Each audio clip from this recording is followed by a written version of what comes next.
자, 드디어 마가복음 6장 30절 딱 한 절인데 읽어야 돼요. 왜? 순회 전도 여행을 한 추수꾼 12명의 제자 리포트를 받는 순간이거든요. 그래서 마가복음 6장 30절 읽으시고 그걸 알고 읽으시고 그 다음에 베세다 들녘에서 오병이어 사건이 오는 거예요. 그래서 마가복음 6장 그 다음 절 31절에서 44절까지는 오병이어, 이거는 세 번째 6월절이 다가오는 즈음이구나, 이렇게 생각하죠. 화면으로 보시면 우리가 예수님의 2차 갈릴리 사역, 언제인지 모르지만 베데스다 연못 사건 이후에 와이자페 이동해서 안식일 그런 내용으로 읽기 시작했던 갈릴리 2차 사역 쭉 지금까지 읽은 내용, 대중을 상대하셨다. 그런데 지금 세례요한이 참수당하고 세 번째 6월절이 되었다, 이런 내용이라는 거죠. 그래서 마가복음 6장 31절에서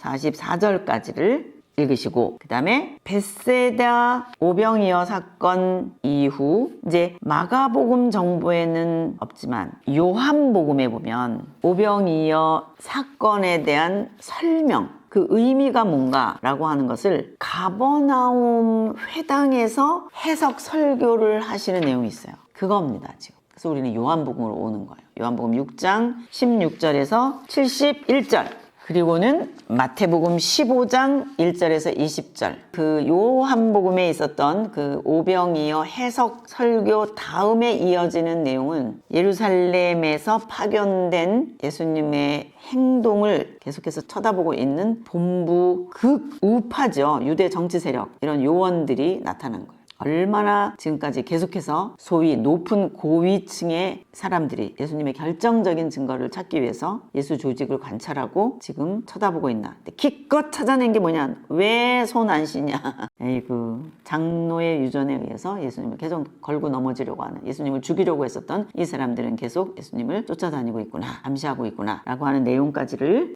마태복음 15장 1절에서 20절에서 읽겠습니다. 순서대로 되어 있으니까 제가 지금 설명드린 내용을 머릿속으로 생각하면서 쭈루룩 사건으로 이어보십시오.